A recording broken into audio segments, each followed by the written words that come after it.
So our first main question is, I think you guys kind of answered it, but like, when did you start like actually getting into USACO and how did you get into it? So like, did you find it through a club or what main ways did you end up starting USACO with?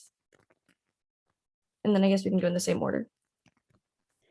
Yeah, my sister introduced me to USACO, and I mostly practiced alone. I did the USACO training pages, and I took like Alpha Star classes at first. So yeah. So I started around like ninth grade, which I guess is like when most people start. And I started getting into it through a club in my school. And I guess I also started like getting into it through Axel or ACSL, which is kind of like similar to USACO, except it's like kind of like different topics. And that kind of like naturally led me to getting more interested in USACO. And I usually practice like alone. Yeah. Oh yeah, I forgot to answer that part of the previous one. I started coding in 8th grade. I do have an older sibling that did USACO before, so that's also how I got introduced, and my dad kind of encouraged me to start, I guess. Like Rayna, I also kind of took Alpha Star classes and just kind of worked solo, I guess. Yeah. I probably started coding like not competitively in like seventh or like eighth grade, but I heard it used to go through my brother. Like he's 2 years older than me. He did it. Yeah, I just practiced alone. I don't. Yeah. Okay, a lot of you have older siblings. I have like a personal question. Did they help you when you worked on it, or was it mostly just, hey, here's USACO, do it? Like, were they able to help you with your practice and learning? For me, I mean, my brother did it, and he like introduced me to it, but he didn't like he himself didn't like put too much effort into it. So like he didn't like give me too many resources or like help me that much. My sister would help me. She wasn't like my coach really for a while, but whenever I had a question, she would always help me answer it. Yeah, when I was beginning, my older sibling didn't help that much, but my dad did, I guess. So Okay, that's pretty cool. So after that, you founded USACO, and then I assume that you did spend a lot of time. So this is a question that I want to see how much time you spend on USACO. So like, when did you practice? How did you balance your school life and like also being able to spend a lot of time on USACO? And how many hours did you prepare, especially for the gaps between silver and gold, and then from gold to platinum? Could you give like the approximate like how old you were, and then like how did you manage to find the time, and how much time did you spend like making the gap and making the jump there? Okay, so I made silver and gold during 8th grade, so I didn't have much schoolwork during that time. I don't really remember, but I think I would practice like 10 or more hours a week during the school year and then even longer during the summer. Basically, like I tried to finish all my homework during school, and so I would have all my time at home to spend on USACO. And to go to platinum from gold, like, I mean, even more than 10 hours during, like, okay, there were like a couple months before the contest, like 2 months maybe, where I spent like 15 hours a week preparing. And I solved like at least 100 questions.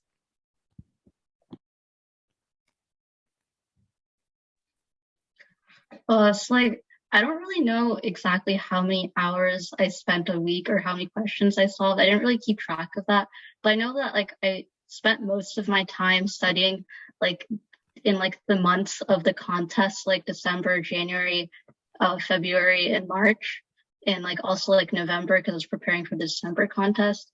I did spend time over like the summer, but I don't think I spent as much. And for my progression, I like I like went up like a level like each year starting from ninth grade. So in ninth grade I got to silver, and then 10th grade I got to gold, and then last year I got to platinum.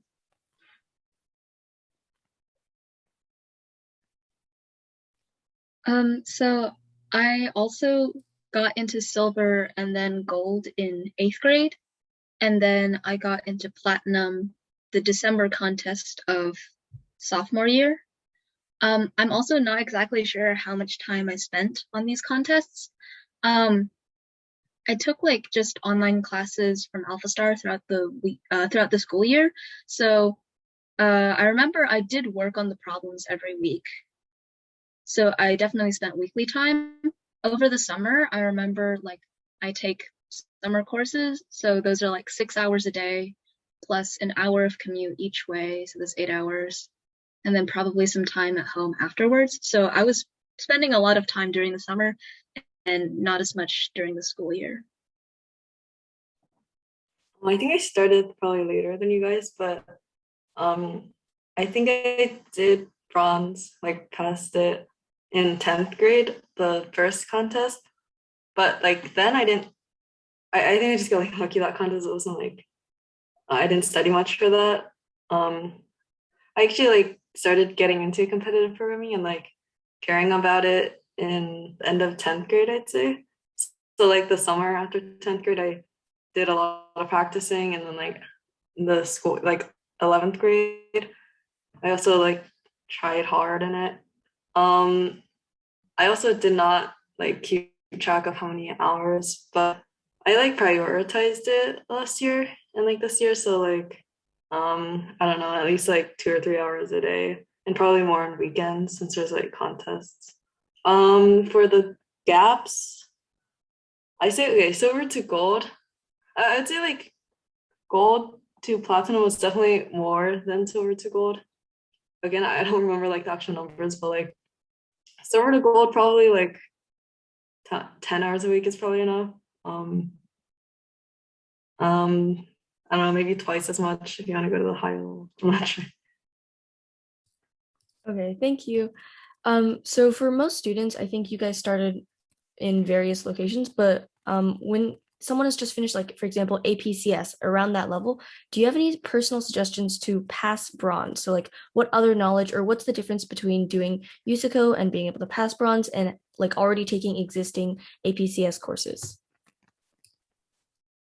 Okay, so I took bronze a long time ago, so I may be remembering this wrong, but I think you'll have all the knowledge you need to pass bronze.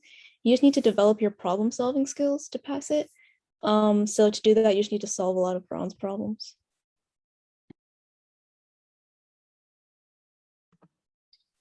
Yeah, I agree with Rayna. Like, I don't think that bronze really tests much algorithmic knowledge, it's more like problem solving. So I would just suggest like solving bronze problems. I think that like most people who finish APCS should probably be able to pass bronze with ease. I think like APCS is good preparation. Yeah, I would also agree with that, except like I have looked at some of the recent bronze problems, and like there was one that had a tree in it. Like not you didn't need tree algorithms, but there was a tree in the problem. So I'm kind of scared. So at least a few years ago, you didn't need a ton of knowledge, extra knowledge other than what you learn in APCS. But one thing that I had trouble with when I did that was input output. So like do run through the official judge to like test things out. Yeah, basically the same. I feel like no matter where you are, if you want to like pass like X, just like practice problems from X. Additional knowledge, yeah, I agree. It's just like problem solving, and also I feel like if you know the resource, like if you have resources, then you should be like all you need to do is like practice, and you should be good. If you don't have the resources, you should like reach out. Yeah, I think like Vivian said, it does get harder every year. So recent years are a lot harder than in the beginning. But I think this question was also mentioned in the chat. So how much math would you say you need to know for USACO? And like as an extension of that, for you personally, how much math or how high did you end up getting your math level? And then especially at like higher levels like gold or platinum, how much math would you say you need to know for that? So if you do math competitions, you'll need the knowledge of combinatorics that you need for like AMC to do some gold and platinum problems. Wait, did you ask how far I'd gotten in math competitions? Yeah. I made Amy narrowly missed USAMO, still salty about that. Yeah.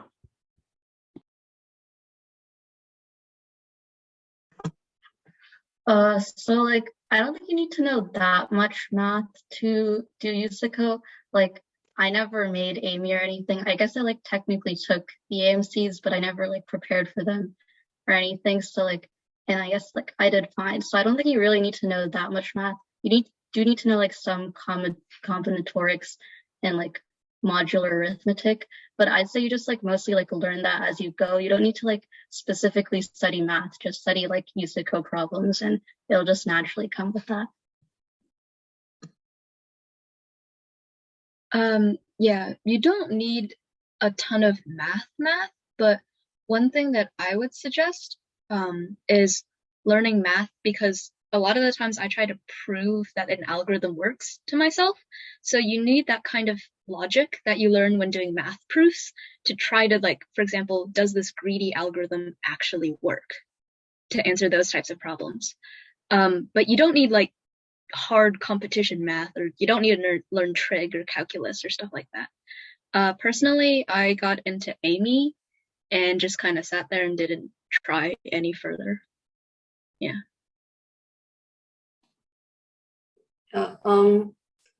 Like I feel like this question is coming from the standpoint of like, before I even do any USACO problems, like, am I going to be screwed if I don't know any math? And again, I feel like your practice should be centered on the solving problems. So like, even if there's math you don't know, like, first of all, I think all like AMC level math should be sufficient for like up to solving plot problems. And so like my point is, even if you don't know something, like you shouldn't like stop yourself from trying the problem. Like you can learn math from the problem. And I feel like that's the best way to learn. Yeah, I agree, and that's all very good. Another thing Claire mentioned earlier was other resources. So for you personally learning, besides doing like the old USACO questions, did you have any other textbooks or resources you used to learn like USACO algorithms? And then are there any now that you would currently recommend to someone who's trying to improve in USACO?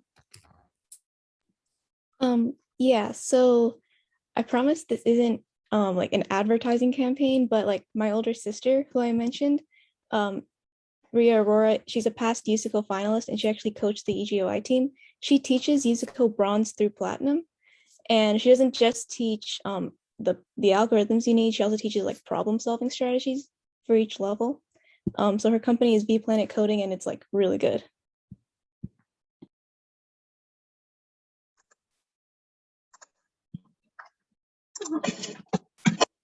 I put a link in the chat to like a website that I think is pretty good. It's called like CP Algorithms. I think it's like based off of a Russian website too. It's like the Russian website has more, but like I think you need to understand Russian. So like that might not be the most useful thing. But I think like generally the explanations there are like pretty good. They also have like implementations. And I think like a lot of like the implementations you find online are like kind of bad, or like they're like more like wordy or like lengthy than they need to be, but like these are like generally good. Yeah, I'd say like, yeah, I generally like read this or just like any like kind of blog that I think explains it well.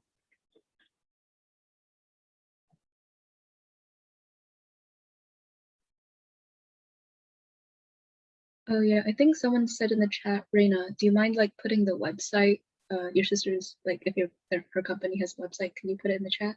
Yeah, give me a second. Yeah. Personally, I just kind of took the AlphaStar courses just because their online judge, I think, is really useful. You probably could find like a free version out there, so I'm not advertising for AlphaStar or anything. In terms of resources, a personal favorite of mine is like Geeks for Geeks. It has some explanations of algorithms and some implementations. I don't know if it's comprehensive, but yeah, that's what I use sometimes. I've used a lot of different resources, and I think a lot of them are really helpful. I guess I'll just list some. First of all, like places for actual problems.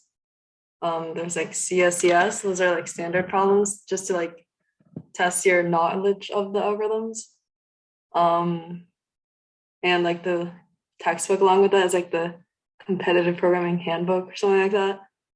I think you can like search for some resources, and the top ones are usually ones that are good. In terms of like contest sites, I feel like the like biggest ones are Code Forces, Accoder, Code Shell. So yeah, I like kind of vouch for solving problems instead of like any textbooks that you have to read to learn stuff. But yeah, I can send a link to like, I have like a list of resources. I can like link all of them since I don't have time to say all of them now. Oh yeah, if you could put those in the chat, that would be great. And then I think the other resources should also be in the chat right now, so check that out. And then the other thing is, what overall advice would you have for USACO contestants? So obviously it's like a 4 hours, 3 questions. There is some strategy involved. So do you have any specific strategies you guys use? So like the order you solve or time budgeting. And then for more detailed algorithms, would you like start coding, or like, do you have any tips on debugging, stuff like that?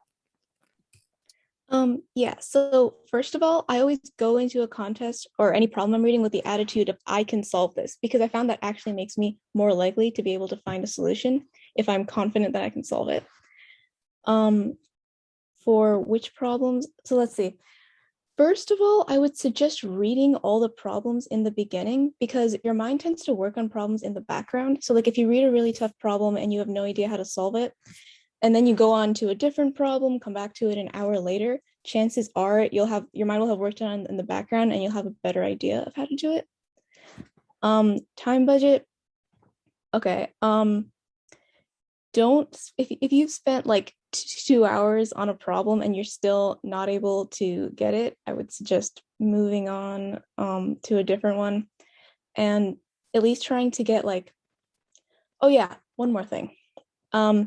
If you've gotten like 8 out of 10 test cases on a problem and you're spending a whole lot of time trying to get those last 2 test cases, a better use of your time would be to get like half credit on an entirely new problem. So yeah, don't strive for perfection, just strive for a high score. Let's see, start coding before detailed algorithm. No, always plan out your algorithm before you start coding. It saves you a ton of time. I like to write out very clear steps on a piece of paper first about what my algorithm is before I start coding. If you just dive into coding, you'll end up like wasting a lot of time staring at your screen. So yeah.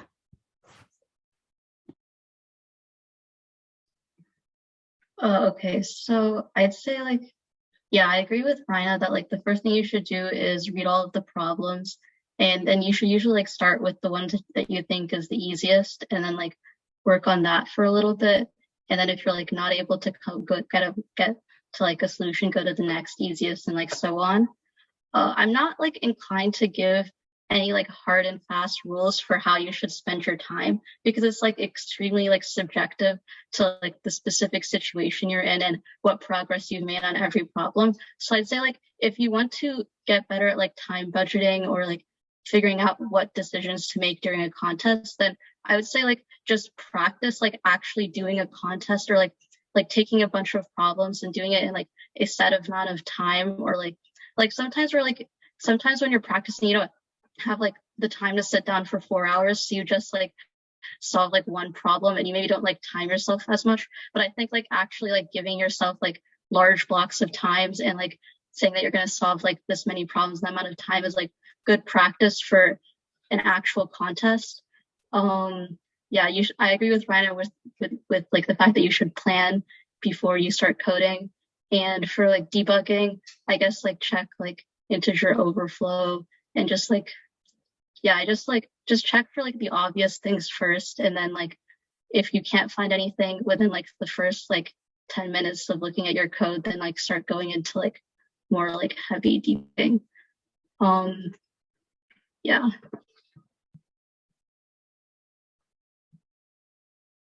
Yeah. I think the really important thing is to always read every problem before you start, unless you know that it's like, oh wait, oh, for USACO, okay, never mind. Yeah, always read all the problems. They're not always in order of difficulty, and you might have types of problems that are easier for you to solve than others.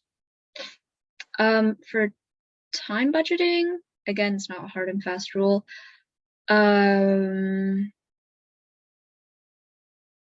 Sometimes I will start coding when I know I have a partial solution. Like, oh, I can get the first 5 test cases with this simpler algorithm, and I'll just code that.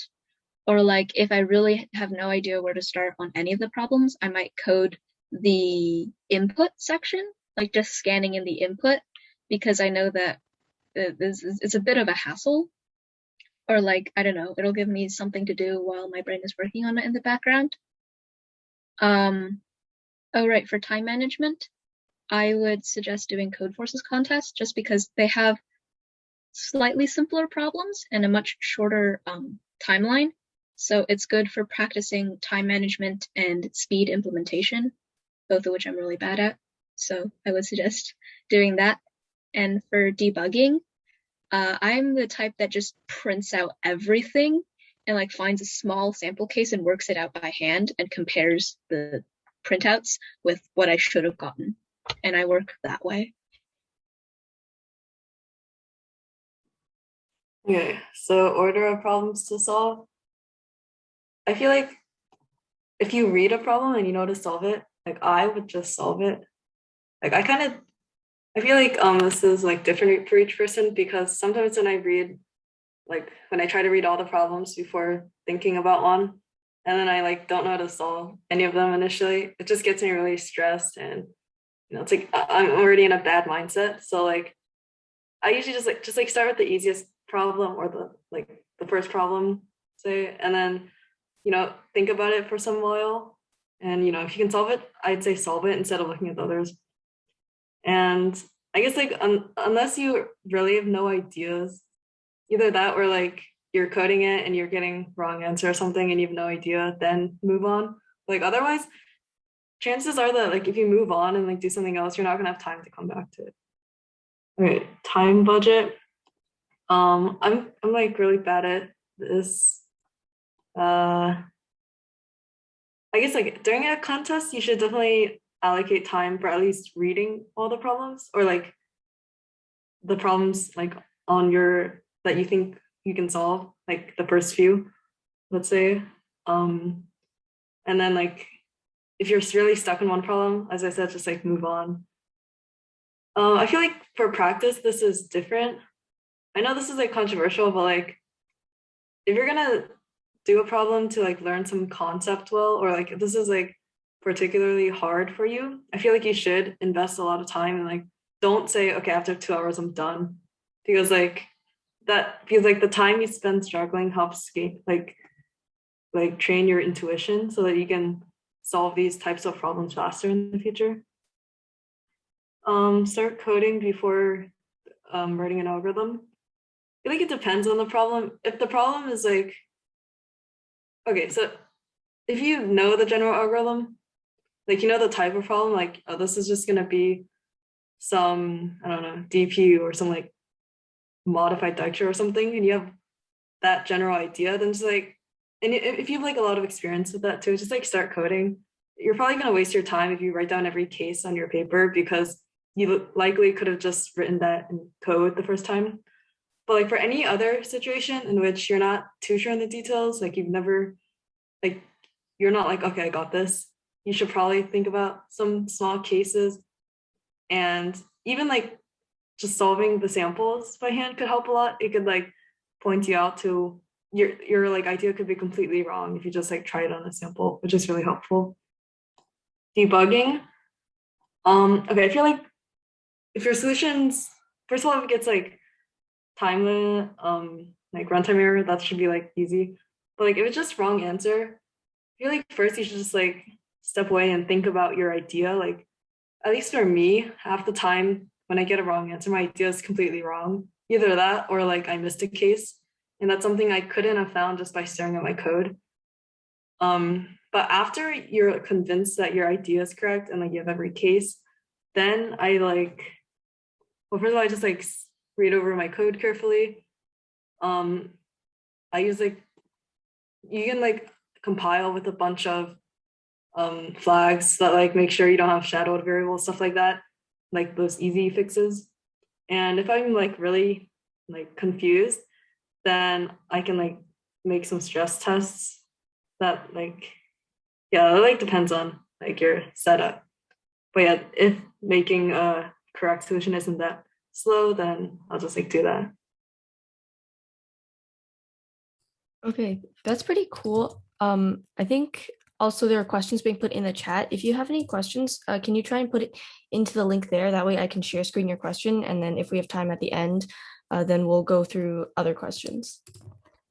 So I think this was also kind of mentioned earlier, but when you can't solve a question, for example, you look through all 3 questions you cannot understand, or you have maybe partial credit solutions, what do you normally do, or what advice do you have when you are stuck on a question? I like to try drawing. So if you can't come up with an algorithm, first of all, I like to try working out a few sample test cases on paper and kind of drawing out what happens.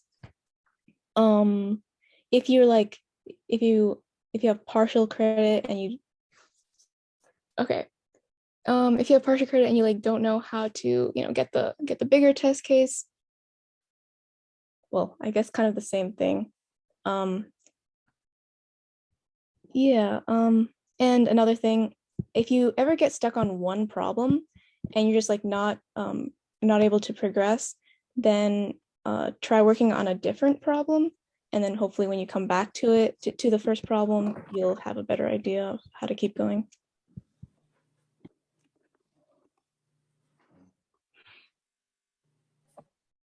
Yeah, I agree with most of that. I'd say if you're starting out with a problem and you kind of have no idea what techniques you're supposed to use to solve it, I think trying test cases is definitely the best approach. Sometimes it can take a long time to work out a complicated test case, but it might give you some insight, and it's definitely better than just sitting and thinking and not getting anywhere. Another thing I do is if I'm working on a problem and I've been working on it for an hour and I'm kind of tired, or I just don't see how I can make progress, I just take a break and just kind of just sit and do nothing for 5 minutes, or just whatever I do, I just don't think about the problems for that 5 or 10 minutes, and that kind of refreshes my brain so that when I approach it again, I might be able to see something I didn't do earlier. At least I have more energy to work on the problems.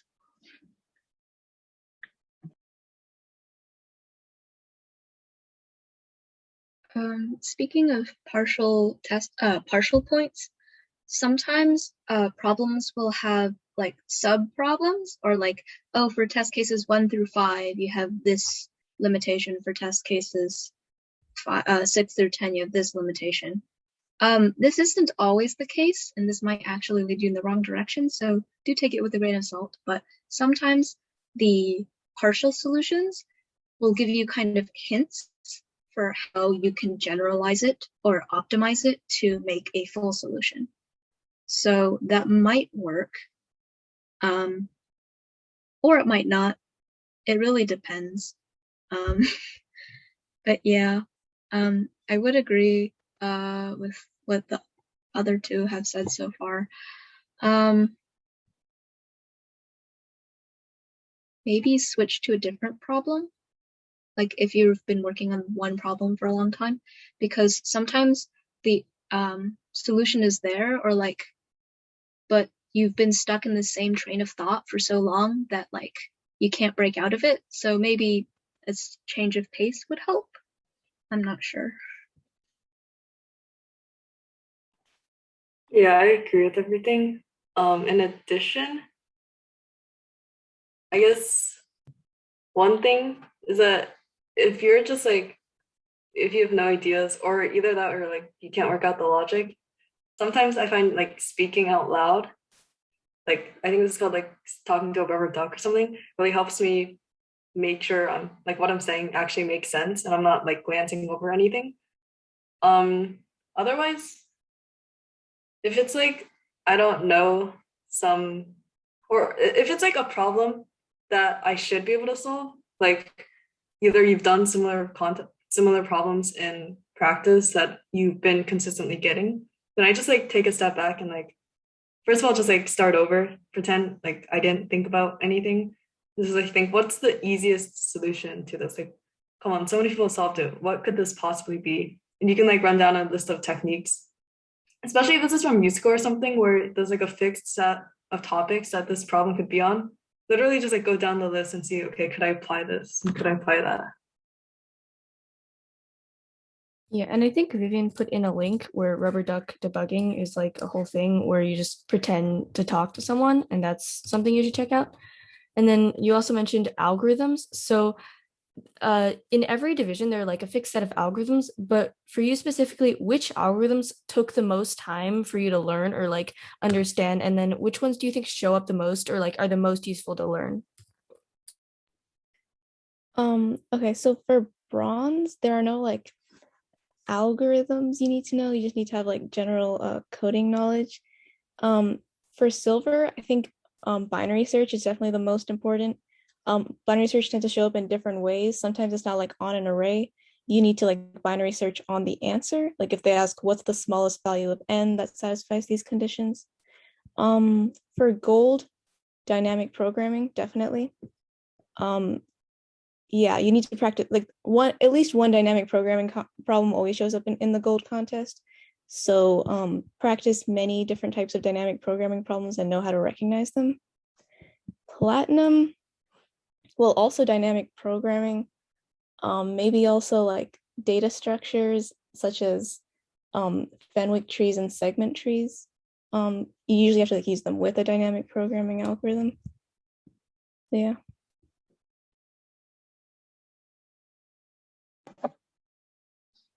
Yeah, so I think like some algorithms I spent like a bit of time learning were like in silver binary search. Like I think like something that kind of like screwed me up for a while was like those edge cases or like whether it's like less than or like whether like low is less than high or like less than or equal and like stuff like that. So I think I just like, yeah, if you just like think about it, like the thing is like when every time I like went to like solve it, I didn't really like I like thought about it for like that one like situation, but I didn't really like remember it for the next time I had to implement binary search. So I just like sat down and like understood it once, then I could like understand it for all like the later instances.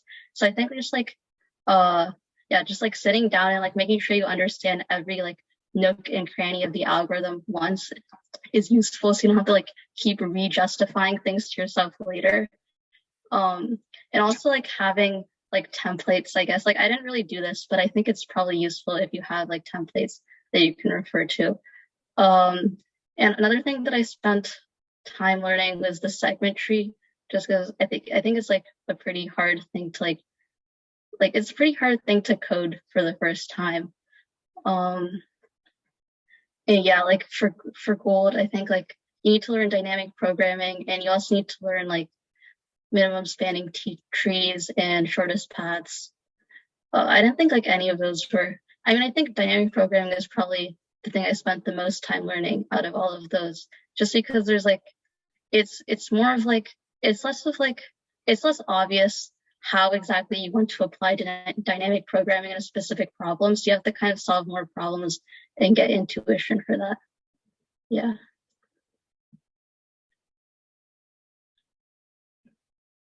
Yeah, like Tarushii said, oh, did she freeze? Like Tarushii said, the one like dynamic programming for gold and greedy algorithms for silver, those are the ones that I spent the most time on, just because like you need a sort of intuition to be able to solve the problems. And I have a bad habit of wanting to always prove to myself that my algorithm works before I code it up. So I had to learn how to kind of reason through it, I guess. For platinum, I've always had a lot of trouble with computational geometry. It just never spoke to me. So I spent a lot of time on that, I guess. Yeah.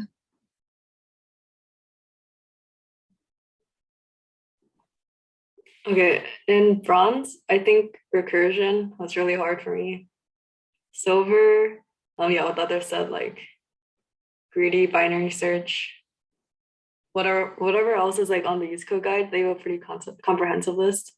And I think in particular, like greedy algorithms are really hard for me since like these are it's not like dynamic programming or binary search where like it's a solid technique that you can just like try applying. Like you have to be creative and also prove why your greedy works.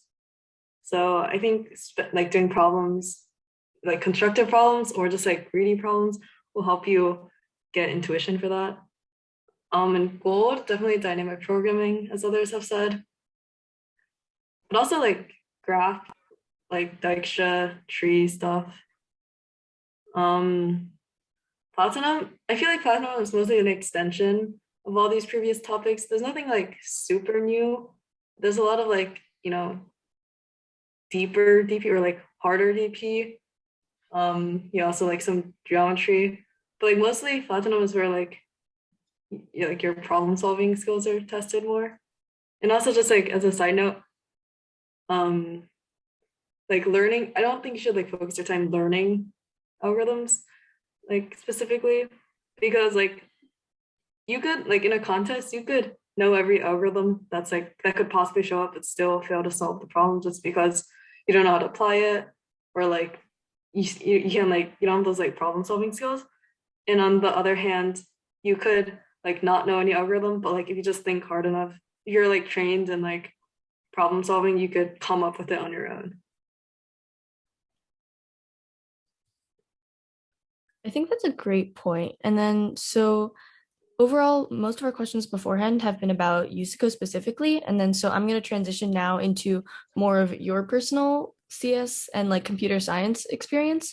So the next two questions are mostly about you guys as people in general. So the first one is, besides USACO, do you do other computer science related things? So like making apps or projects? And then the second part I have with that is, the knowledge needed to create things like that, like for example, creating an app, would you say it overlaps, or would you say like doing other computer science stuff helps with USACO, or is it just like completely unrelated? Well, a big project I'm working on right now is, okay, I'll give you a brief summary. Basically, in order to build seismic hazard maps for developing countries, you need to use signals from seismic sensors very far away, because developing countries don't have nearby seismic sensors. So I'm using deep learning to help help create these maps from very distant detections. And yeah, it's a really, really fun project. As far as overlap, well, no, deep learning is like very, very different from the algorithms you need for USACO. But like in this research project, like a lot of like little problems arise along the way. And like it's not just creating a deep learning model, like you also have to collect data from public sources and and analyze your data. So like I kind of feel like I've used some of the creative problem solving skills from USACO in this project. Can I, real quick, can I also ask, was this like for everyone actually, are your things like individual projects, or are you working with like a team or a professor, or? Yeah, I'm working with a mentor from some organization. Yeah.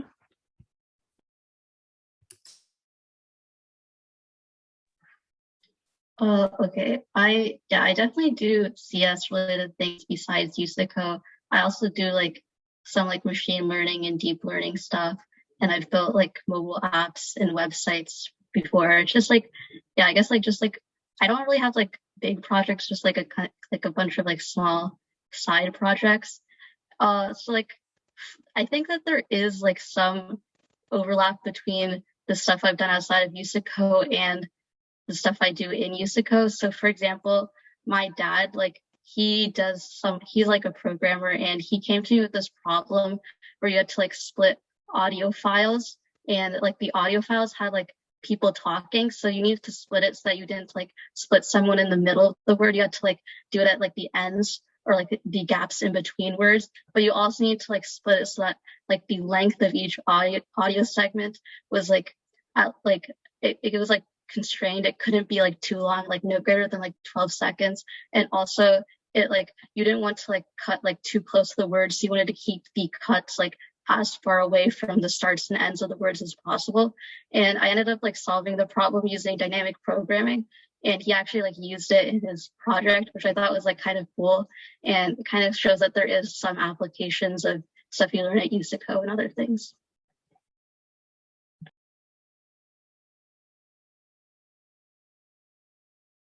So I haven't been involved in a lot of projects per se. I mean, yes, I did take a course about machine learning and stuff, but it wasn't really a project. I think my other like biggest thing other than USACO is probably actually teaching, as in I'm part of my school, I'm president of my school's computer science club, and we kind of teach other students about CS, and I think that's really cool. It actually also helps me kind of review these concepts and like because I have to teach them and I have to like try to explain them to other people. So there's that. Yeah, I guess that's it. I did some small like projects, I guess, like web development type, like a few years ago. But then I kind of stopped liking it, so I just quit. I feel like the reason I stopped liking it was because I like didn't feel as fulfilling like when I was just like typing code like brainlessly just like to make a website or something. I kind of preferred like competitive programming where like solving the problem in your head was like just as satisfying as being able to implement it.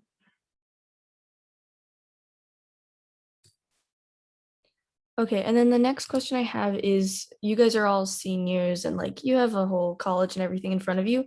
So do you mind sharing what goals you have for the future? And then it can be like coding or just not coding. Just what goals do you have in the future in general? So I want to work on reducing the effects of climate change, which is probably what like a whole bunch of people want to do at this point. But yeah, and I hope I'll be able to solve that with computer science somehow.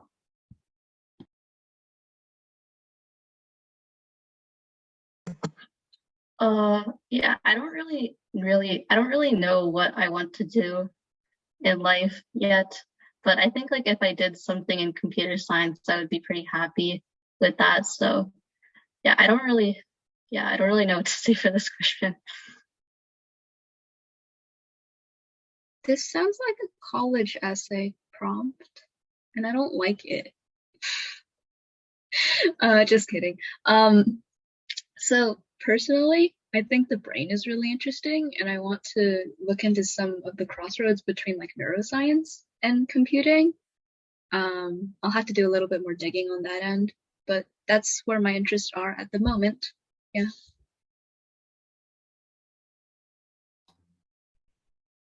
I guess coding wise, I still wanna like I'm still actively practicing. I still wanna like be better at competitive programming. Outside of that, I feel like I would not want to go into theoretical CS or even like web development in the future. I just personally don't find it that interesting without like other problem solving aspects. So yeah, I don't have any concrete goals, but I guess just exploring other fields like I don't know, math or like physics would be a good goal. Okay, that's pretty cool. And thank you guys for answering all of the questions so far. Right now, that's the end of the main questions I have. So the next part is a Q&A session for the audience. So throughout the entire thing, a bunch of links have been sent out. So basically, if you have a question, type it out on there. And then right now, we'll go through the top questions and then start answering them. So I'll just share screen. And then if you have or think of any questions, make sure to go to that link and then just type in your question. And then it'll basically allow me to share screen. So this is the first one I saw. So for females or girls who have interest in USACO, and are there any summer camps or other activities you can join to find more girls interested in USACO or other competitive programming? Yeah. Well, I mean, obviously there's girls who code. I personally have not joined that, so I don't know what it's like. Um, yeah, if you really want, you can always like start a club at your school, for competitive programming. Yeah, I'm gonna be honest, organizations that target girls are usually not very ambitious and like usually like if you're a girl and you want to do well, like if you're self-motivated, you can just like be your own community and you will be a role model for others just because like that's how motivation works. And like if you I guess yeah, obviously you want like some company, but like I don't know, in my opinion, it's like kind of hard to get and like you definitely shouldn't be too reliant on a community. So like yeah, if you like what you do, just like keep on doing it. You can't like force passion into other people, right? I guess just like reach out if you're really desperate. I find that some organizations that are like, oh, girls only, like, okay, I understand this one's girls only too, but like, um, some of them are kind of like, I don't know, it feels like they're not as good quality as others. It's like, I don't know, if sometimes it feels like their standards are lower. Okay, that's a controversial opinion. I'll stop there. But personally, also, when you get into like any higher level STEM fields, the imbalance is going to be there. And if you're a girl, you're going to have to learn how to talk to guys. Like in my physics class, I'm like the one girl sitting in the corner, and like everyone else in those two rows is guys. Like, yes, there's girls in the back, but like I'm sitting by myself. And you kind of have to get used to the fact that you're going to be surrounded by guys and try to communicate with them as best you can. If you focus too much on trying to find other girls, you might lose out on a lot of opportunities and relationships with other non-girls around you.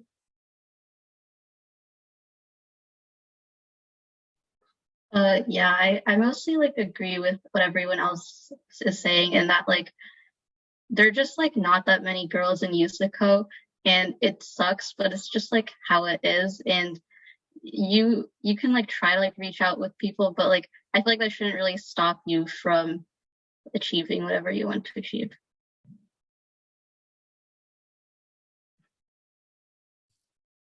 Yeah, and I think like Vivian mentioned, this is an all-girl panel, so um but in general, there aren't that many girls in CP, so it's great that something like EGOI exists where we can have this many people here. And then the next couple of questions I see right now are more on like the beginning side, so I'm just going to combine them. The first one is, before competitive programming, how did you learn to program? And then the other one is, are there any IDEs that you recommend? So if, I guess just attach this to the back of your answer for this one. So Yeah, so before competitive programming, I started with Python. I took like a couple online courses and I made some games with it.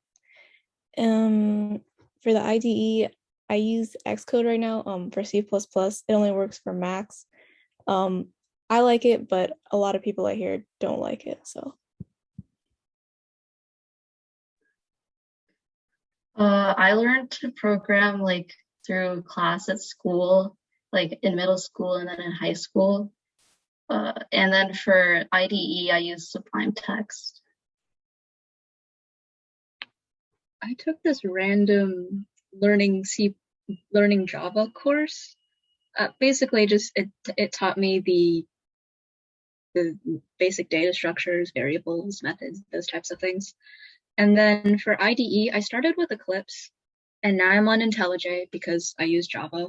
I'm starting to learn C++, and for that I use Visual Studio Code. Yeah. I'm not a huge fan of it, but it's what it is. Yeah, I took some random classes too, but I think mostly it was just from school. It's like where I learned to code and we learned like Java, which is like pretty transferable. I use Sublime now, but like if you want to be cool, you can use Vim too. Like that's also popular. okay, I personally use, like, I know this wasn't asked, but like I use like C line, and I was kind of surprised that no one uses the like the C line IntelliJ. Vivian uses IntelliJ, but that's all. And then the next couple questions are for more time management because that is a big thing. So, what was your motivation for devoting hours every week to programming and CP? Try not to say college apps, but like the other one is, what is an efficient study plan or guide that you guys follow from your progression to bronze to higher levels? So how much time do you spend daily solving it?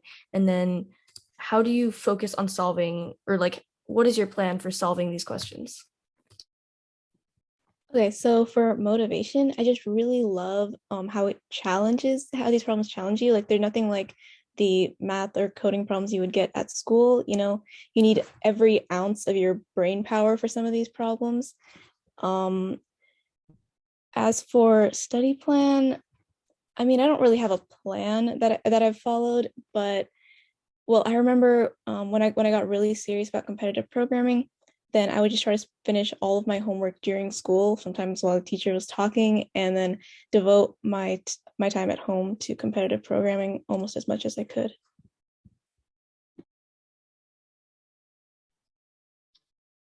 Yeah, like I don't know how to explain like why I'm interested in it or like how I got the motivation to it. I just like feel like doing it. It's just like an emotion, and I guess it's because I like the problem solving aspect, and I feel like it's more challenging than a lot of things that you get at school.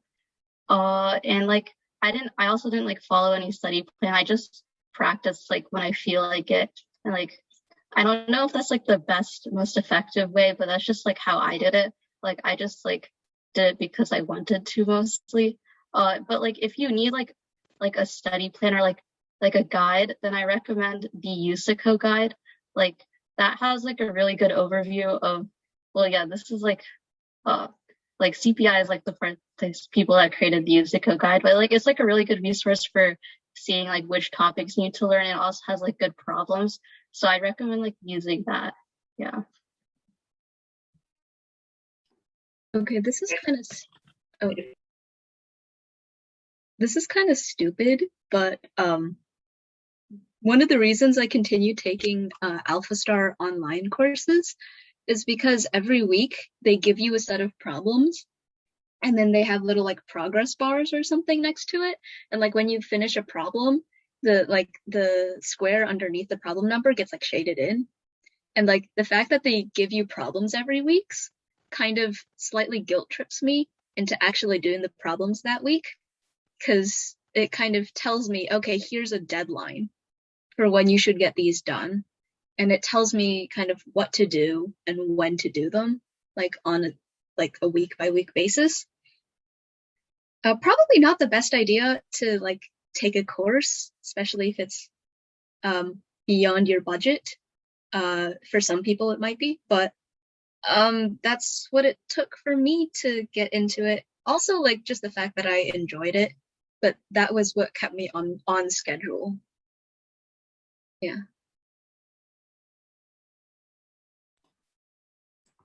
Okay, on motivation. Okay, I feel like my idea is kind of controversial, but like I did it mostly for like the prestige or like wanting to get good at something. And I have a feeling that a lot of people also do. Like instead of like enjoying like the problem solving and like loving math, I feel like a lot of that is contrived. And I feel like it's okay. Like that's a perfectly fine reason. If you want to be good at something, like that's a perfectly fine reason to work hard at something. And it's definitely something that everyone does. But it's only like bad once you're doing something that you don't truly like or something you hate. Like I could like work hard to try to be good at, I don't know, like swimming or something, but like I don't really enjoy it. So that's why I'm not going to pursue that. But like as long as you don't hate it and if you have that like internal motivation to get good at it, then you should definitely pursue it, like spend a lot of time on it. Yeah, also like I guess another motivation is just being in a community that works hard and also like, you know, is smart, is good at problem solving, stuff like that. And then for this question, efficient study plan. I guess this depends on which jump you're trying to make. I guess in general, if you just want to promote, then like solve problems from that division. how much time do you spend daily? Okay, I don't know the actual numbers, but like proportion wise, like if my focus is just to get to a higher division, I'm just gonna dedicate like 100% of my time to solving those problems. Like unless I'm done, in which I'll just do similar problems. There's no use of like, reading stuff or like doing stuff you don't want to like care about in order to like promote. Yeah, and I think this is a good place to just mention the USACO guide real quick. So I think it's been mentioned a couple times throughout the interview, but this workshop is hosted by the CP Initiative, which is like the organization behind the USACO guide.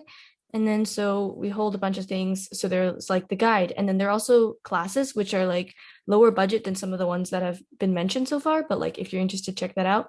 But basically, the USACO guide is a good part for this specific question where you can see all of the individual sections and then like basically track your progress with the different questions.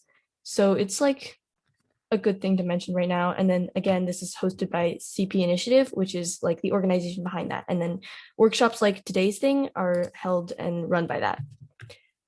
So besides that, the next couple questions, since there are 4 of you, I'm just gonna go down with like a lot of questions at one time, if that's okay. But basically, on like a weekly basis for what you do, the first question I have is, I can't find it. It was kind of mentioned earlier, but like how many questions, or to generalize this question, per week, how many questions do you actually manage to finish? And then also the other ones are, what kind of programming related extracurriculars, and then what extracurriculars in general do you do during, or were you able to do during your high school career? Okay, so it kind of varied, the amount of problems I was able to do. When I was studying my hardest, I would maybe solve like 2 or 3 problems a day. So yeah. And for extracurriculars, well, I'm part of a bunch of clubs at my school, like math and computer science club, obviously. Yeah, no non-STEM related ones.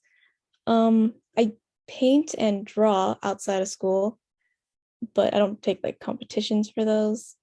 How much time do you have after working? Well, like again, it kind of varied. When I was studying my hardest for USACO, I didn't have much time for anything else. Nowadays, I have like a good amount of time for other stuff. So yeah.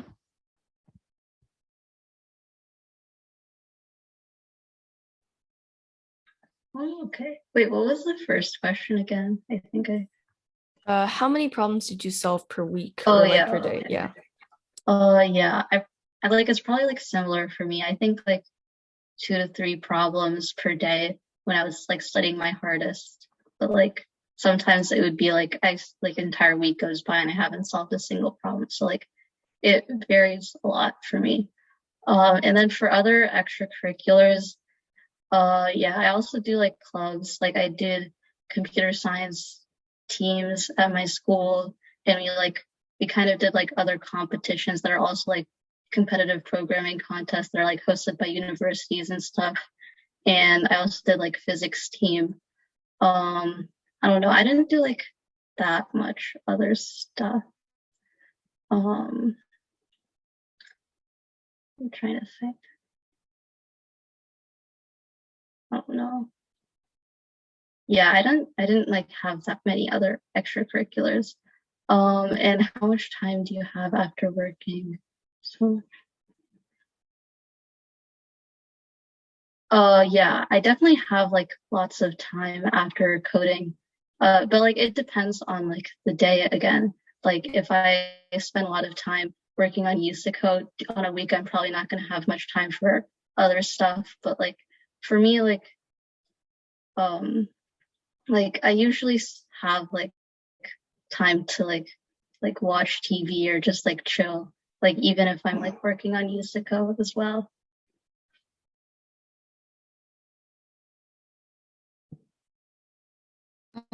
So I know this is asking about extracurriculars, but I just wanted to point out one thing. Sleep is important. Rest is important. Taking care of yourself is important. So if you're thinking about all these extracurriculars, please make sure that you have enough time for those basic necessities. Like personally, I have a ton of extracurriculars. Like I think sophomore year I had 10 classes a week. Maybe including coding, yeah, as one of those. But like, so, and most of those were actually for like, half of those were like for hobbies and stuff. So you do need to make sure that you have a proper balance, whatever proper means to you. My main extracurriculars STEM wise would be like computer science club or physics class or stuff like that. And I think, oh, right. How many problems do I solve a week? This is all over the place. During the summer when I'm like cramming my hardest, I think at one point I was probably solving like 6 problems a day, but that's for like silver, I think, or like gold level problems. 6 problems? No, like 4 or 5 problems a day. That was like all day camp and stuff like that. During the school year, it probably slows down to about maybe 1 a day. But yeah. And just so you know, colleges don't always look for people that do STEM all day. Like the most interesting essays are the ones that are about things that you do for fun. So just something to keep in mind. I mean, if you find STEM fun, I feel like, there's no shame in talking about that. Okay, but anyways, I try to solve like 1 or 2 problems a day. I have no idea how people can consistently solve more than that per day. But yeah, it's probably more during weekends since there's contests. Other extracurriculars, I do like math team. I play the violin and other like small stuff. Do you have time after? No, I don't have that much time after like on non-academic stuff. But like that's a personal choice, right? Yeah, that's fair. So for after high school, for stuff like ICPC or like other coding competitions, are you still interested in that, or are you planning to pursue something like that, or are you like continuing doing code forces, or are you just like done with competitive programming? I don't really know. I think I'll probably see once I get to college, if I find something I'm really passionate about, like a research project or something, I might spend most of my time doing that. But yeah, it would be fun to keep doing competitive programming in ICPC.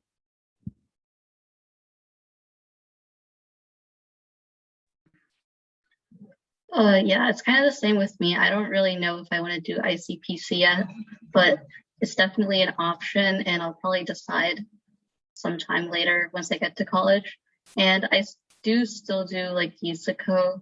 I don't think I do it like as much now. I'm kind of like focusing on other things, but I still do it a little bit.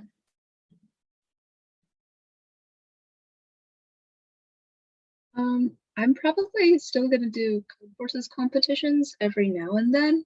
I mean, waking up early is kind of hard, and like my ranking is trash right now, but I think it'd be kind of interesting to continue this hobby. I probably won't do USACO though, because it's like a big block of time. And I'm not sure about ICPC. I'll look more into that. Yeah, I'll probably do ICPC. Yeah, I still do code forces. Yeah. And then I probably should have mentioned this beforehand, but ICPC is pretty much like college USACO, if that makes sense, where it's like, but it's like a much higher level and like much more international. So the next question I have, I'm just gonna do 2 because they're both very short, but one of them is math or coding. So like I know I was actually pretty surprised to hear you guys are like very high up level in math because both of them take a lot of time, but like would you consider solving math and like getting to a higher level in math more challenging, or getting to a higher level in coding? Because I know a lot of you are like very high level in both. And then the other one is, because I feel like this was kind of addressed already, but what language is the best, and then would you consider it needed to switch to C++? Okay, so for which one is harder out of math or coding, I mean, I think it just depends on what your brain is suited for. There's definitely more competition in math competitions, like more people take part in math competitions, so it's harder to get to a higher level. But yeah, that's pretty much it. And then for the other for the other question, well, I use C++ and I despise Java, but well, that's just one person's opinion.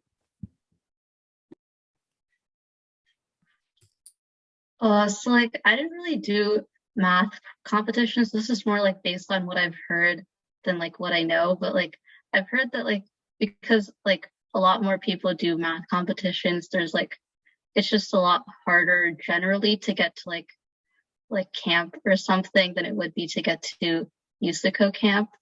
But like I think the problems are also like fundamentally different. Like with math problems, there's usually like, well, this is probably like different once you get to like higher level math. So maybe this isn't totally accurate, but like I know for like the AMC are solving like 25 questions in like 75 minutes or something, and then like USACO is always like 3 problems in like 4 hours. So like I guess like you're spending a lot more time on like each individual problems. Like generally like each individual problem is kind of like more challenging, if that makes any sense.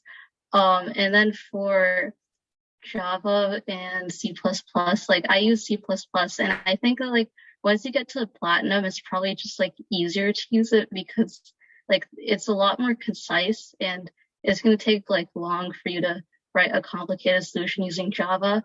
But I don't think there's like anything wrong with using Java, and you can definitely do like really well with Java. Like there's like people who've been part of like the USA EGOI team that use Java, so like it's just like a personal preference, but I think like more people prefer C++ generally. Yeah. Asking math or CS is like apples or oranges. Personally, like, oh, one thing that I do have to note though is that I don't know. Silly mistakes seem a lot more prevalent in math competitions, especially at like the AMC level, than in coding. Like, yes, there's bugs, but like they're not on the same level, I guess. So that's one thing. But in terms of languages, okay, so I started out as C++, and no, I started out as Java, and now I'm transitioning to C++, so I can kind of tell both sides. I liked Java, like it has a special place in my heart as my first language, but I switched to C++ for this one problem. I had to do solutions in both Java and C++, and the solutions for C++ were either from 10 times to 20 times faster in terms of runtime. And this was on a judge that did not scale. So like, if you don't know already, Java is slower than C++. So some online judges will be like, okay, Java has double the runtime limit as C++ to deal with that problem, but C++ was like 10 times faster. So I'm like, oh my goodness. For this problem specifically, I had to add an extra optimization to my Java solution to make it run in time. So that's one thing to take in mind. But Java has a lot more fail safes and their error messages are a lot better. So like for C++, all you get is segmentation fault. It's like, what am I supposed to do with that? And so there's some things like that that just make life a little bit harder when using the language. But again, it's up to personal preference.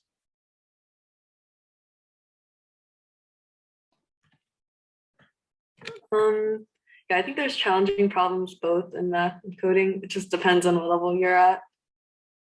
For what language is best? Oh, for Usago, yeah, since they do like the scaling thing, like if you're good at Java and you don't want to switch, definitely just stick with it. Yeah, so I say like you wouldn't need to switch unless you want to. Oh, wait, sorry, I forgot one thing. You three check me just in case I'm remembering incorrectly. But did like Brian Dean say something about how IOI is not going to support Java anymore? Yeah, it does. It didn't support it this year. Okay, so that's one thing to take in mind if you're thinking about getting all the way to the top. But that's only all the way. I think at camp, they required all the Holsteins, which are second year camp members, to use C++ instead of Java. So that's just something to take into account as well. That's interesting. I didn't know that actually, but that's interesting. And then The other question I have is for initially solving questions, what's your first thought process? So this was kind of mentioned throughout, but like, do you have like a list or like a thought process, like reading a question, what do you do? Well, it really depends on the problem, but like the first thing I always do is go through the sample test case and then see how they arrived at that solution. Like I think I mentioned this before, but I try to draw out how to arrive at that sample test case on a piece of paper, and that helps me come up with a solution.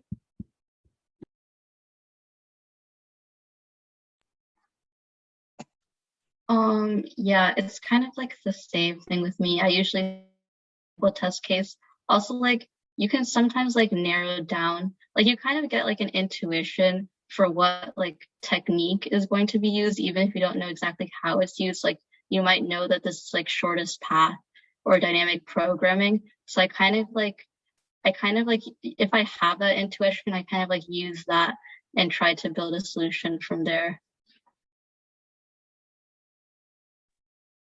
Okay, if we're going off initial impressions, then as I read the problem, I'm like, okay, it says n cows, okay, and then it says something about edges or connecting them, like, okay, it's a graph problem.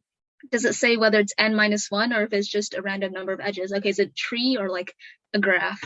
And then like stuff like that, or oh, it's on a coordinate plane. Okay, so it's going to be some sort of computational geometry, at least on the surface level. Or like, oh, for this, I'm going to need this type of data structure, and I'm going to need range queries or something like that. And that gives me general area. And then I look at the bounds. Like, okay, they say n is less than 10 to the 5th, which means I can use O of n log n, or like, oh, I can use n squared for this problem or stuff like that. Because that also kind of helps narrow down the algorithms sometimes a little bit, or it'll help you target like the partial points and stuff like that. So yeah. Yeah, I did the same thing. I guess after reading the problem, I also, if I don't have like an initial idea of how to solve it, I'll like think, okay, what is this probably? And then like go from there. Yeah, I think it does vary a lot from question to question. And then for the questions I see on the actual like slide deck, a lot of them have kind of been said already. So I'm just gonna skip to the ones that weren't said as much, if that makes sense. So the next question is, for initial divisions like bronze and silver, did you struggle between like the gap and doing it? And then at what point do you like look at the editorial and just kind of get the answer from that? I didn't. I got through bronze and silver pretty quickly, but I really struggled to get from gold to platinum.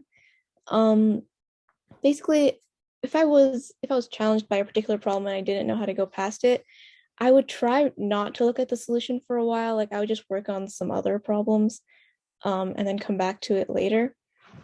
And then I would look at the editorial if even after a couple days, I could not get the problem.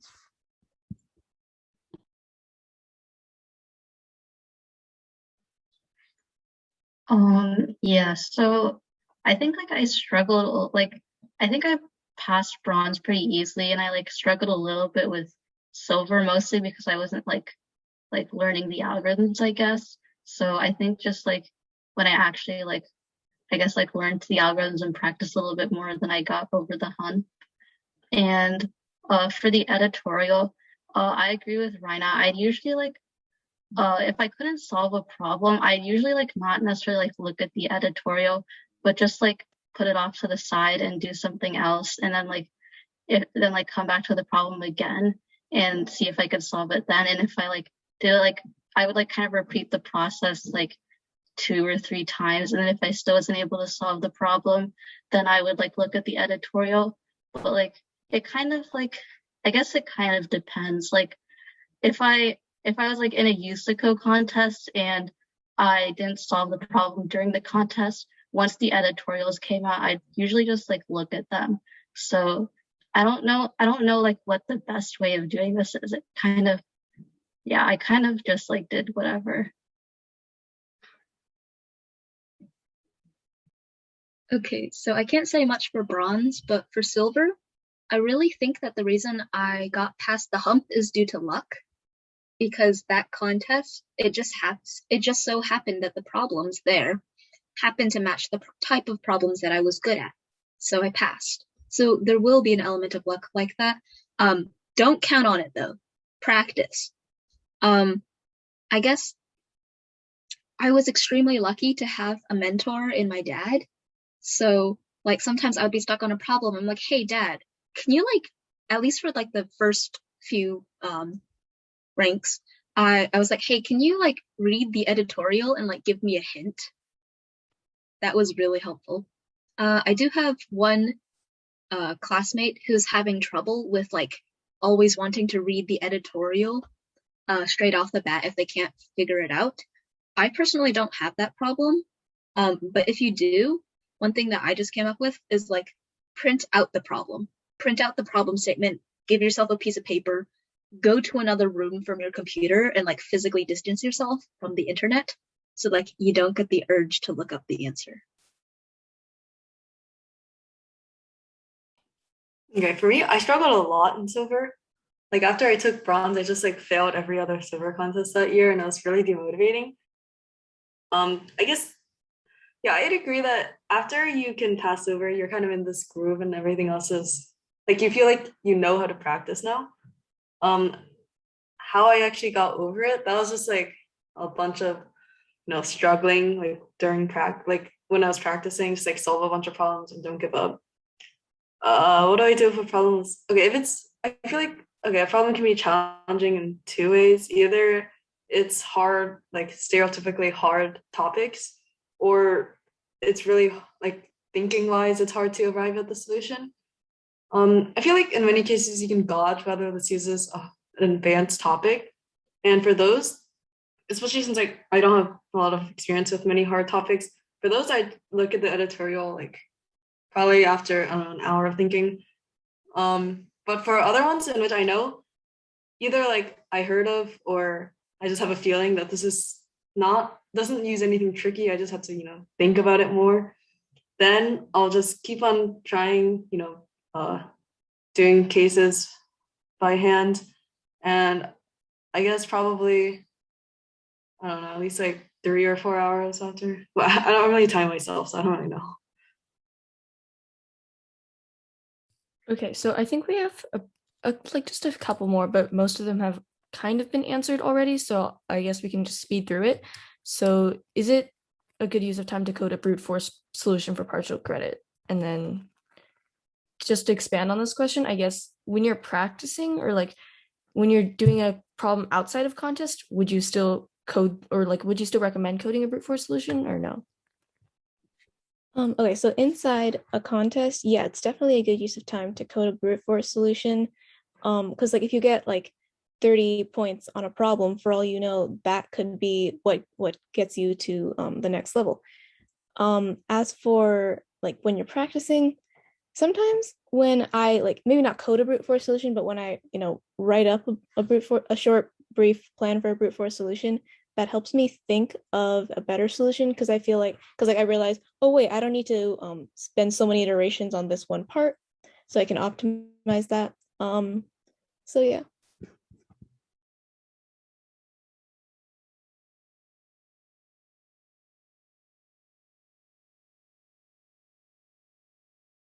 So for me, I think it's a good idea in contest, and like as Rayna said, it's a good place to start for optimizations. I have two other potential uses for a brute force solution. One, it can serve as a proof of concept, as in, hey, I understand what the problem is asking me to do.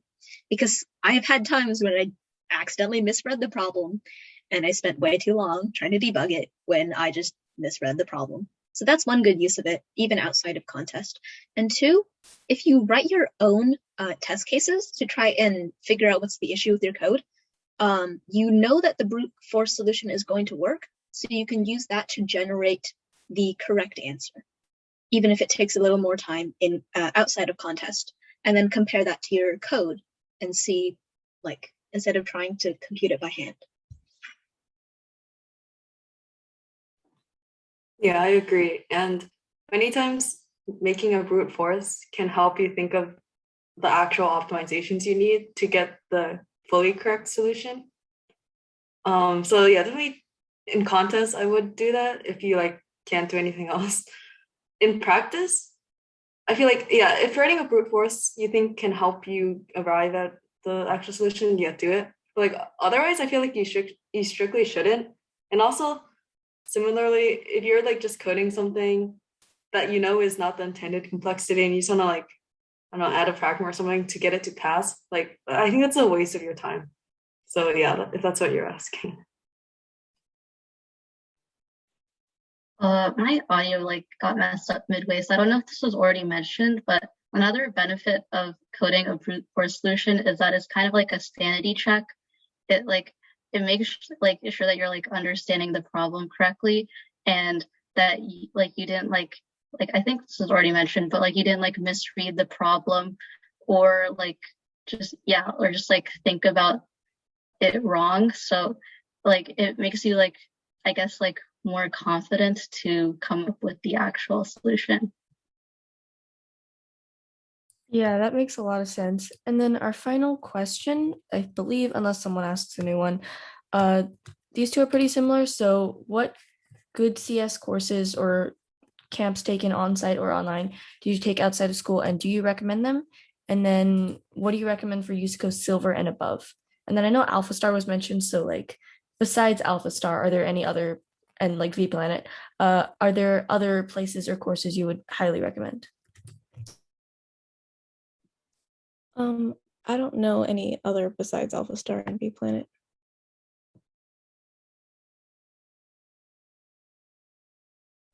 Yeah, I don't know any others either. Another plug for USACO guide. Yeah, some of us are involved in developing the content, so we can like guarantee that it's quality content.